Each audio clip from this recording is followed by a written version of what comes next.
Yes, that lady who was recently embarrassed, the lady we have Bobby show online.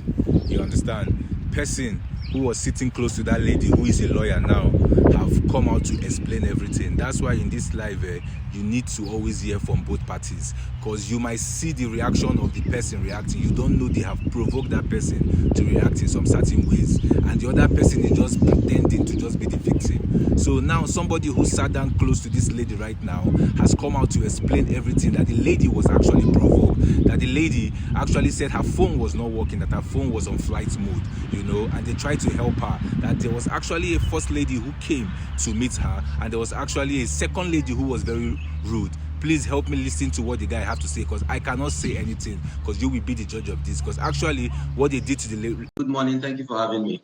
It's good to have you, Common. I'm also excited to the fact that you're a lawyer. So we saw your statements. You released your statement, and I wish I could get to part of that statement, maybe later. But you gave your own account of exactly what played out. If I summarize that statement, you were basically saying this lady was triggered. At no point did she refuse. But I'm not going to speak for you. You were on that flight. So tell us, where were you seated, your seat number, where was she seated, and what exactly happened that things escalated to the point? Because what you're going to tell us now is what none of us is... none of us is privy to what you're about to tell us now. We've only a statement from the Boom Air, and now a lawyer who was not in that plane but briefed by Comfort has spoken, but you are an eyewitness. So, Barrister, tell us what played out. Okay, thank you. Yes, I'm a lawyer, but I'm appearing this morning, and I'd like to just stick to that. Now, I was sitting to her immediate left. So I was on the aisle seat to the left. She was on the aisle seat to the right. So my seat number was 14B. There was a gentleman to my left who was on 14A. So her own seat number should be either 14C or D. I think the window seat is 14D, while she was 14C on the aisle. So we're right next to each other, and it was a small plane. So I think the distance between us was no more than 2 feet. Yeah, so I heard everything. I saw all that transpired. And yes, she was triggered. Even though the lady, the air hostess, the second air hostess who was speaking to her, was directing all her instructions to her, just me sitting down there, I actually felt humiliated myself, just looking at the way the lady was being spoken to. To be fair, Ibom Air instructed very clearly. The first air hostess that came instructed very clearly, no airplane mode, switch off your phone. After takeoff, then you can put on and put flight mode. So it was very clear. The first air hostess addressed us on the emergency exit road protocols. After she did that, she spoke to Miss Emerson and said, please switch off your phone. She told her twice, and then this first air hostess left to continue her duties. The second air hostess, who is the one blocking exactly who is being shown now, that second air hostess now came towards us in the emergency exit and stood, even from her posture, see that she came for trouble. You know, and Miss Emerson had been fiddling with her phone. I noticed she was trying to do some stuff, I don't know. And so she told her again, switch off your phone, switch off your phone. And Miss Emerson said clearly to her, I heard it. She said, please, the buttons on my phone for switch off are not working. They are not working, so I don't know how to switch it off. And the woman said, no, switch off your phone. So that back and forth went on. So at a point, that's the second air hostess said, look, you're even using an iPhone. So you don't need a button to switch it off. So the lady said, okay, I don't know how to do it. Can you do it for me? And she said, I'm not touching your phone. I'm not touching your phone. Just switch it off. She said, I don't know what to do. So the lady now said, okay, go to settings. And when you go to settings, go to general. So the girl was holding and said, see, please, I can't understand what you're saying. I can't read. I don't know what you're saying. It's saying where I should go to. The woman, the second air hostess now told her, I don't have time for your nonsense. Please just switch it off. She said, I don't, okay. Mr. Martin now asked, can you spell the general? So the air hostess started actually saying G, okay, G, then E.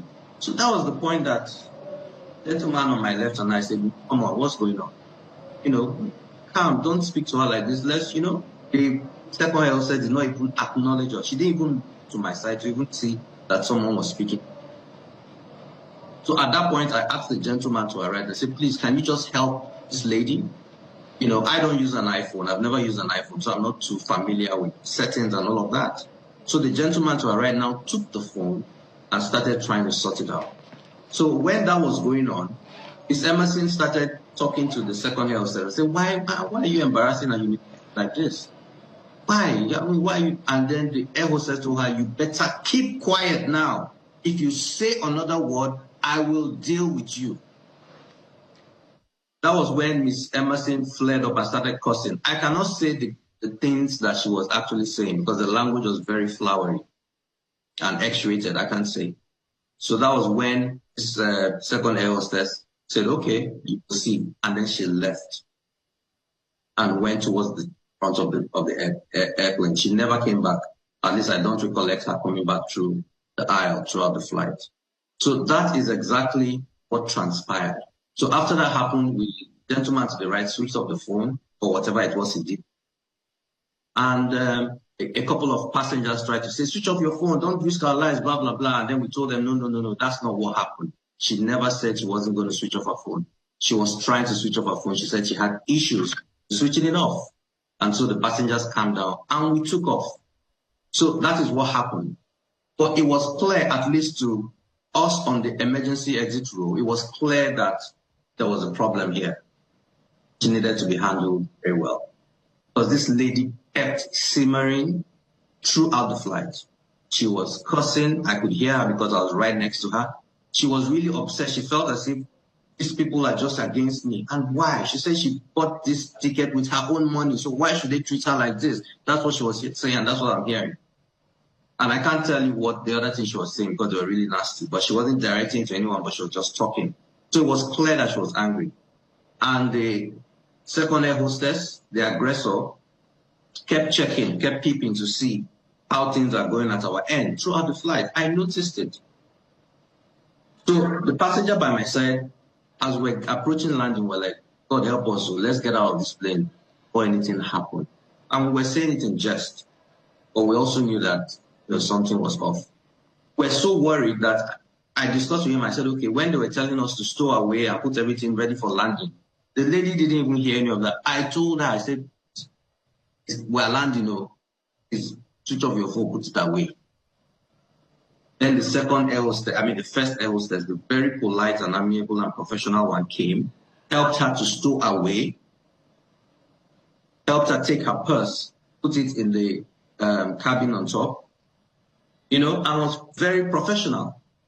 So all of that happened, and then the plane landed.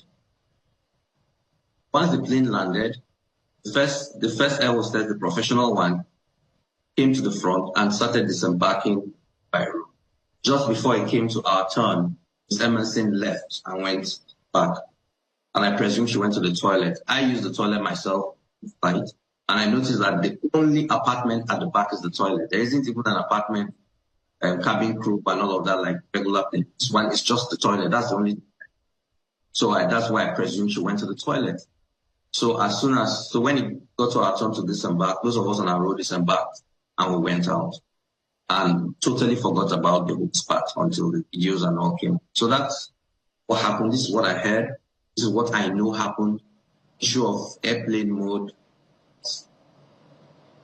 That didn't come up, at least I didn't. So, Mr. Ogebe, first of all, if I heard you correctly, you said Ms. Emerson said she couldn't read. She was even asking that general be spelled. Oh, yes. That is what happened. So whether she meant that she couldn't see properly or she couldn't read as in wasn't literate, I don't know. But that's what she said. And the second air hostess started spelling. Okay, G, okay, E. That's what happened. Okay, but because in subsequent interactions, she didn't sound like somebody who wasn't educated. So I just wanted to put that out, for a clarity, if we can get clarity from that. But talk to us about. You're a lawyer. I don't know if aviation law is your specialty, but talk to us about the appropriateness of the handling of the situation. How it could have been done properly without it resulting in the altercation between Ms. Emensing and the Ibom Air staff. How should they have handled it if they were going to read her the implications of what had happened and how it could have been better managed, so to speak? Because other aspects to this conversation are to the effect that even in international flights, once phones are either switched off or put on flight mode during